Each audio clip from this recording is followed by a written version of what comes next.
Bienvenidos a Cruce de Palabras por Telesur. Soy Luis Hernández Navarro y hoy nos acompaña en el estudio el poeta Óscar de Pablo, autor de un interesantísimo libro sobre los orígenes de la izquierda comunista mexicana. La Rojería, esbozos de personajes comunistas. Óscar, muchas gracias por estar con nosotros. Gracias por invitarme, Luis. ¿Cómo se te ocurrió hacer este álbum de fotos de personajes? Porque finalmente eso es lo que son, ¿no?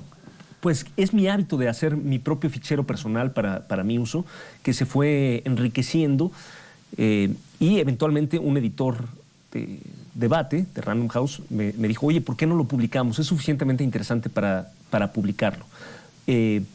Porque me parecía que era simplemente poner a disposición del lector unido material que se encontraba disperso, de difícil acceso y que quizá por la lógica de nuestra sociedad no se reproduce automáticamente, como podría ser la historia de los gobiernos, de los gobernantes, etcétera.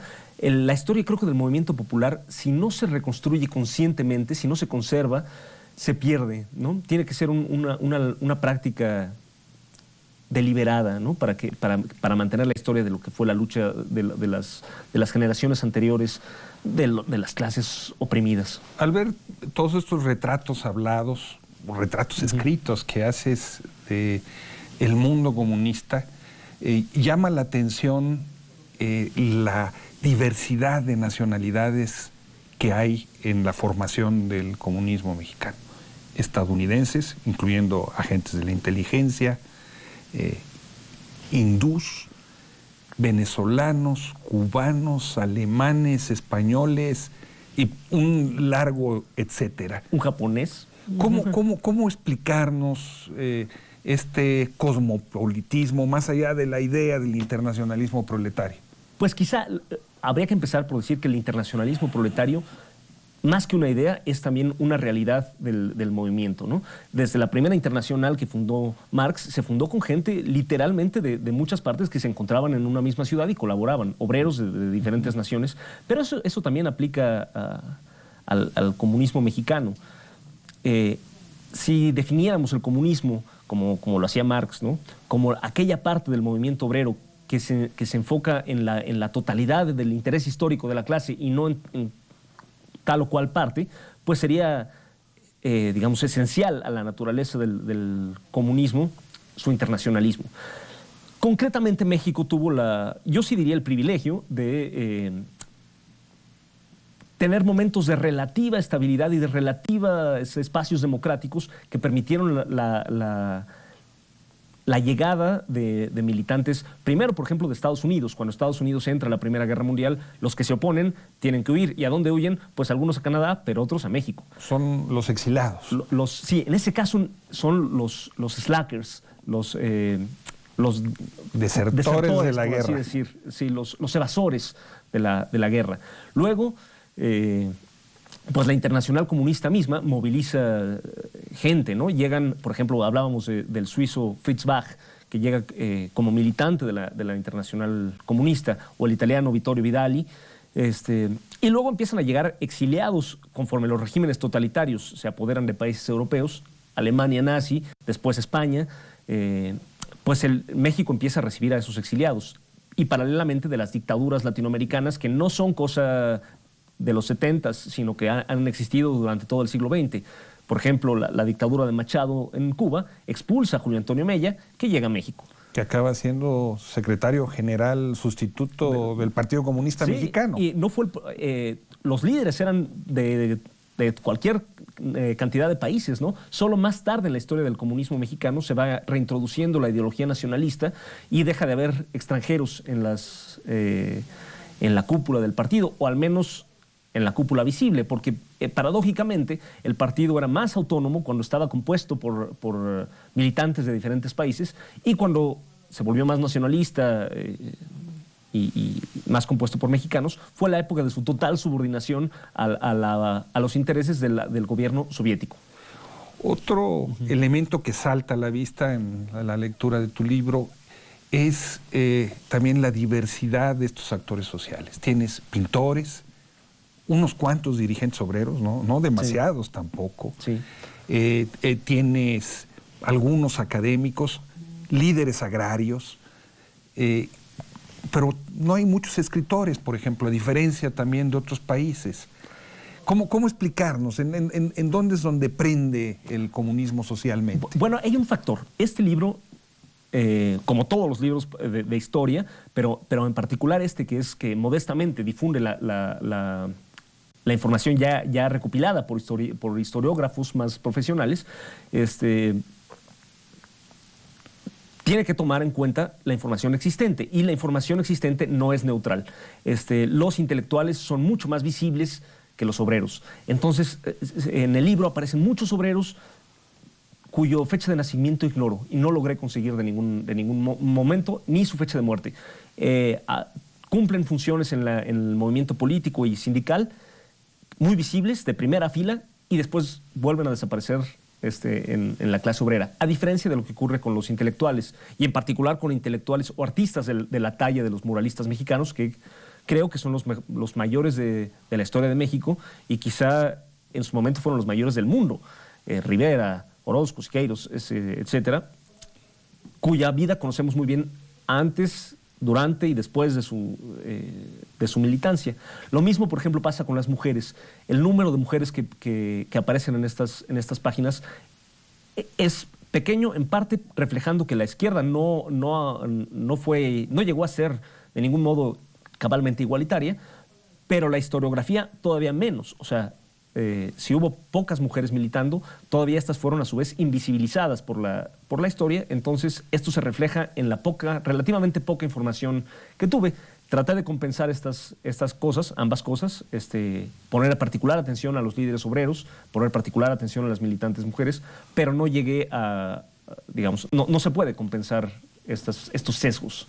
Un tercer factor que salta a la vista es cómo todos estos hombres y mujeres que buscan construir un proyecto político alrededor de la utopía, de repente son arrasados por la Revolución Mexicana, por su ideología, por sus prácticas políticas. Es como si tuvieran que nadar todo el tiempo a contracorriente. Sí, sobre todo México tiene una historia, en realidad todo país tiene una historia sui generis, pero México no es la excepción. Y la Revolución Mexicana produjo un gobierno con una capacidad de atracción sobre el movimiento popular muy importante en diferentes etapas, en unas etapas más que otras, y de diferentes modos, ¿no? El cardenismo fue, digamos, por la vía de apoyar las demandas sociales. Después fue por la vía de cooptarlas hasta por la violencia, como el famoso charrazo, el infame charrazo la imposición de un dirigente sindical progubernamental. Sí, pero esto produjo siempre la tentación de los líderes del movimiento social de acercarse. Los comunistas no fueron ajenos a esta tentación. Yo incluso argumentaría que fueron un poco más ajenos que otras tendencias. Es decir, lograron mantener cierta independencia política a diferencia de otras tendencias, ¿no? Ninguna fue ajena a la tentación de colaborar con esta enorme fuerza que fue el Estado mexicano. Desde el tiempos de los batallones rojos, cuando la Casa del Obrero Mundial colaboró con Carranza en el combate a Villa, ¿no? En tiempos de la Revolución Mexicana. El cardenismo sucede que coincidió con la época del llamado Frente Popular de la Internacional Comunista, que los dirigentes rusos mandaron a los comunistas de todos los países, incluyendo a los mexicanos, a colaborar con las fuerzas democráticas, y en México esa fuerza democrática existía, era el cardenismo, lo cual desdibujó mucho la personalidad de clase del Partido Comunista Mexicano, al grado de que llegaron a votar, ya habían votado antes por Obregón, por Calles. Después de un intervalo de radicalismo, volvieron a votar por Ávila Camacho e incluso por Miguel Alemán, a quien seguían describiendo como un gobierno progresista, incluso después del charrazo. Uno de los elementos que también salta a la vista es la pobreza teórica de muchos de esos dirigentes. Tú cuentas, por ejemplo, de uno de los principales dirigentes del Partido Comunista Mexicano, que lee a Marx por primera vez hasta que ya está en Moscú como delegado ante el Congreso de la Internacional Comunista, ¿no? ¿Cómo explicarnos esa pobreza teórica de lo que José Revueltas, que no tiene nada que ver con esa pobreza teórica, sino que es la excepción que confirma la regla, llamaba el marxismo de Huarache?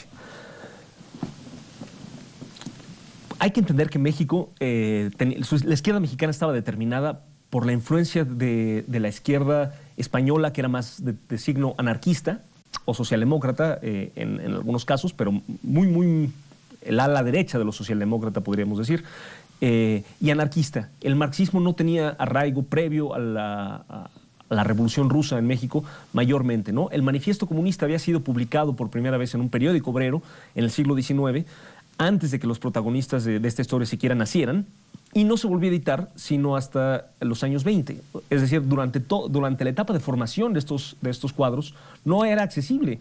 Entonces no es cuestión de algún tipo de inferioridad intelectual de estos cuadros, sencillamente no estaba a la mano, ¿no? Llegó después de la Revolución. Yo creo que tampoco no habían oído hablar de las luchas internas del movimiento socialdemócrata europeo. No sabían que había un ala izquierda internacionalista versus un ala derecha socialpatriótica. Creo que esto no se sabía, ¿no?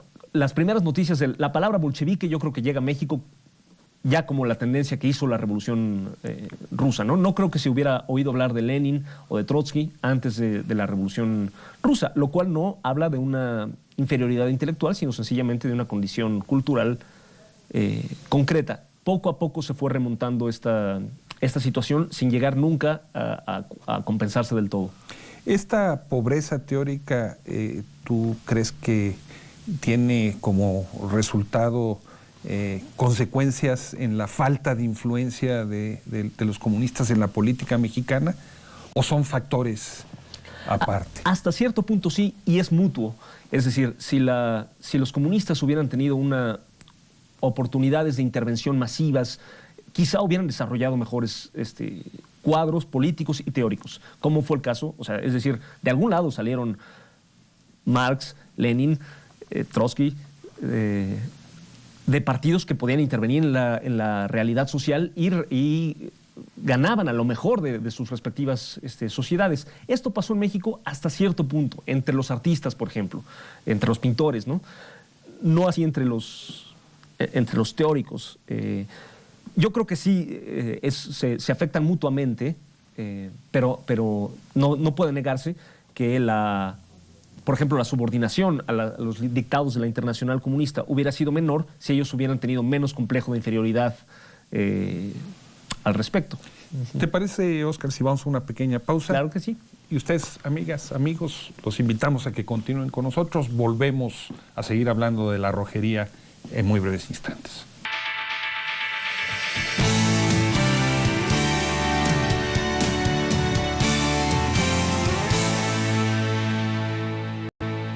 Estamos ya de regreso en este cruce de palabra, conversando con el poeta Óscar de Pablo, habría que decir historiador también, ¿no? Sobre su último libro, La rojería. Son esbozos de dirigentes, militantes del comunismo mexicano. Óscar, no deja de ser una ironía que en este país que recibió a esos exilados, muchos de los cuales tenían una gran formación política, una gran capacidad teórica. Podemos hablar de un personaje de la izquierda comunista como Otto Rühle, por ejemplo, que en el Parlamento alemán votó en contra de los créditos a la guerra junto con Liebknecht, ¿no? Que fue un personaje clave y que aquí trabajó con la Secretaría de Educación Pública durante el periodo de la educación socialista, que existiendo todos esos personajes no haya podido dejar su impronta muy claramente en la formación de estos otros dirigentes nacidos en México. Bueno, está el caso de Trotsky, ¿no? Asesinado en 1940, el trotskismo mexicano sigue existiendo durante unos años, pero bastante débil y sin líderes sobresalientes. Y después, en los años 50, se disgrega, ¿no? Y el trotskismo mexicano no vuelve a existir, sino hasta... Y también en una posición muy subordinada hasta los años 60. ¿Cómo se explica? No lo sé. en parte, yo creo, por el enorme peso de la ideología nacionalista mexicana que atraía abrumadoramente a los luchadores sociales. Y no hay, más allá del juicio moral que uno pueda hacer de esto, hasta cierto punto es comprensible, ¿no? Un líder obrero, un líder campesino, un líder vecinal, entiende que lo mejor que puede hacer por su gente de manera inmediata es pactar o encontrar espacios de negociación con el gobierno, lo cual dejó muy poco espacio a políticas obreras independientes como las que representaban estos teóricos, ¿no? No deja de ser, como dices, una ironía, y una ironía en última instancia trágica, que hizo que en México nunca existiera un partido obrero verdaderamente independiente, con una política propia verdaderamente independiente del Estado corporativista priista mexicano. Ya estás reproduciendo la tesis de José Revueltas sobre la inexistencia histórica del Partido Comunista Mexicano, ¿no? Que aparece ahí de manera central en tu trabajo, ¿no? La figura de Revueltas. Sí. Y fíjate, Revueltas, como todos los demás, por lo demás, ilustra que la admiración no necesariamente está exenta de crítica, ni la crítica tiene por qué estar exenta de admiración. Revueltas no fue siempre el Revueltas crítico de izquierda que conocimos en sus libros del 68 y en adelante, ¿no? La primera vez que sale del Partido Comunista es para pasarse al movimiento de Lombardo Toledano. Solo a partir de los años Lombardo 50, Toledano? ¿Por qué no nos explicas un poco? Bueno, Lombardo que también Toledano está presente en tu libro. Sí, fue uno de los líderes obreros, sin ser obrero, uno de los líderes sindicales más importantes del siglo XX mexicano. Fue un admirador de Stalin, sin ser miembro del Partido Comunista, un hombre muy influyente en el cardenismo, y un intelectual proveniente de la mismísima élite de los pensadores mexicanos. El grupo venía del grupo de los Siete Sabios, creo que se llamaban, la generación de 1915. Estaba familiarmente vinculado con los Caso. Bueno, en fin, era de la élite cultural mexicana. El gran difusor del marxismo mexicano. Aunque sí, bueno, uno de los primeros. De una visión, por lo menos. De una visión y a su modo, un muy coherente pensador, un intérprete del marxismo mexicano, que fundó la CTM, fue el primer secretario general de la CTM. La Central Sindical Unitaria, que nace con el cardenismo. Así es, que después, en un proceso que me parece históricamente clave, quizá yo diría que ahí se cifra la historia posterior de México, toda la historia posterior de México, va cediendo espacios de democracia sindical, primero voluntariamente, para colaborar con el Estado mexicano, y después por la fuerza. Habiendo cedido un poquito, se le arrebató el resto de la democracia sindical, y Lombardo Toledano tuvo ahí un papel particularmente importante. Fidel Velázquez, que fue por décadas y décadas y décadas el dirigente de la CTM, surgió como un protegido de Lombardo Toledano. Después él, al volverse un furioso anticomunista, expulsa a Lombardo Toledano de la CTM. Pero lo que decía de Revueltas es que originalmente participó en este movimiento. No se puede reivindicar, creo, a Revueltas en bloque. Tuvo posiciones contradictorias a lo largo de su vida, evolucionó, lo cual habla muy bien de él, lejos de ser una razón de crítica. Pero pues por eso siempre la admiración a personajes como Revueltas creo que siempre tiene que estar mediada por un espíritu crítico. Y Revueltas mismo, pues aún en sus mejores momentos, no logró salir de una marginalidad como líder de masas, ¿no? Nunca llegó a ser un líder de masas, ni siquiera como los Valentín Campa o el dirigente ferrocarrilero. Uh-huh. Muchos de los personajes de los que hablas son personajes que fueron encarcelados, algunos fueron asesinados, fueron perseguidos, los extranjeros fueron expulsados. Sin embargo, no te detienes en exceso en resaltar ese carácter de la persecución o del martirologio. Sí, porque eso también mellaría un poco la crítica, el sentido crítico, ¿no? Sí es admirable, sí es, digamos, inspirador, yo diría. Es una lectura que puede ser inspiradora, pero no debemos quedarnos en la mera inspiración. toda generación de comunistas mexicanos o de luchadores sociales mexicanos, para hacerlo más amplio, tuvo sus mártires, que lo son, tal cual. La misma palabra que usa la Iglesia Católica, tenemos derecho a usarla. Sin embargo, a diferencia de la Iglesia Católica, no podemos creer que por el hecho de ser mártires fueran incriticables o algo así, ¿no? Algunos cometieron errores, otros no. Otros fueron victimarios, porque el estalinismo no fue un fenómeno que sucediera solo en la Unión Soviética. En México fueron asesinados, bueno, fue asesinado desde luego León Trotsky, para empezar, pero fueron perseguidos personajes como Otto Rühl y otros más. Otros no fueron quizá victimarios en México, pero tuvieron un papel bastante oscuro, como Vittorio Vidali en España. Papel que por lo demás ha sido muy exagerado por el comandante Carlos. El comandante Carlos ha sido exagerado por tanto por sus agiógrafos, por sus aduladores póstumos, como por sus críticos, ¿no? O sea, unos ven en él un ángel y otros ven un demonio. No lo era un burócrata stalinista con elementos de verdadero heroísmo por momentos. ¿Por qué recuperar esa historia? La izquierda partidaria mexicana, cuando entró de lleno a la lucha electoral, se desentendió de su pasado, lo mandó al cajón de los recuerdos. ¿Por qué tú sostienes hoy que hay que recuperar a esos personajes? Sí, me parece que darle perspectiva histórica a nuestra lucha actual determinaría una actitud muy diferente, una actitud política actual muy diferente. No es un ejercicio académico, no es un ejercicio meramente teórico, sino que creo que sabiendo, por ejemplo, cómo se obtuvo el registro del Partido Comunista que hoy usa el PRD,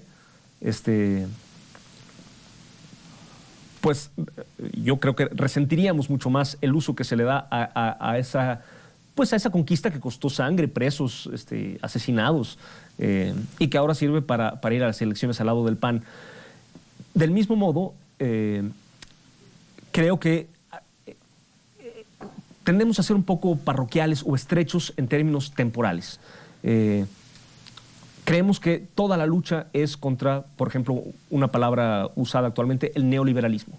Pero entonces uno se pregunta, entonces cuando no había neoliberalismo, ¿no luchábamos? Sí luchábamos. ¿Contra qué? Contra el capitalismo, contra la opresión, contra la desigualdad social, que era brutal, y seguirá siendo brutal aún si cambiamos los peores excesos, aún si mellamos los peores excesos.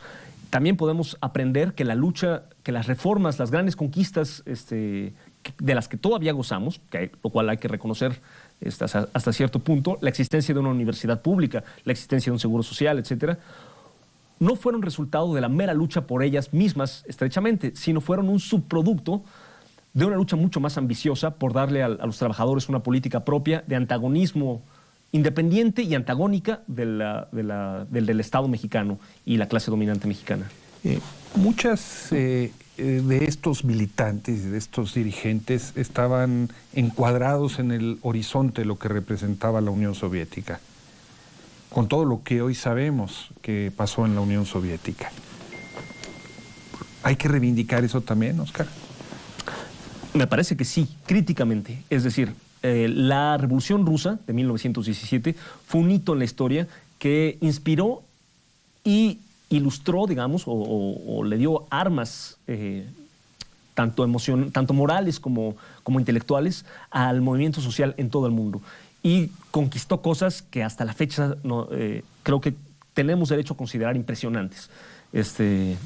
¿No? O sea, que los trabajadores tomaran el poder suena fantástico, suena en el sentido de algo imposible, ¿no? Que la democracia electoral fuera barrida y sustituida por una democracia de los trabajadores organizados. Qué cosa fantástica, ¿no? Parece cosa de magia, y sin embargo realmente ocurrió. Trágicamente, como decía Rosa Luxemburg, una gran crítica de los bolcheviques, quien falló no fueron tanto los bolcheviques, sino los demás. Es decir, ella decía, nosotros no hicimos nuestra parte. Ella en Alemania, ella era polaca, pero desde Alemania escribía diciendo, nosotros no hicimos la revolución acá, luego por eso los bolcheviques cometen excesos. Bueno, esos excesos que veía Rosa Luxemburg, digamos en 1918-19, fueron evolucionando hasta volverse verdaderos crímenes y traiciones. Pero yo sí quiero decir que la Internacional Comunista no se fundó como lo que fue después un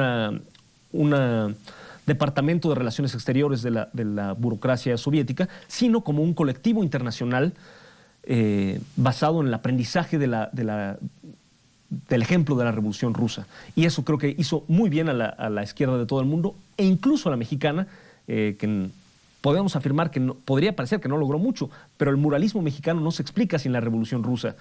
Y por lo tanto, no sabemos si tendríamos voto femenino, no sabemos si tendríamos seguro social, no sabemos si tendríamos UNAM gratuita de no haber sido por la Revolución Rusa, ¿no? Frida Kahlo, una de las personajes. Sí. Fíjate que a Frida Kahlo no la incluí en este libro. Es quizá la ausencia más notable, porque fue durante la gran mayoría de su vida lo que podría llamarse una compañera de ruta.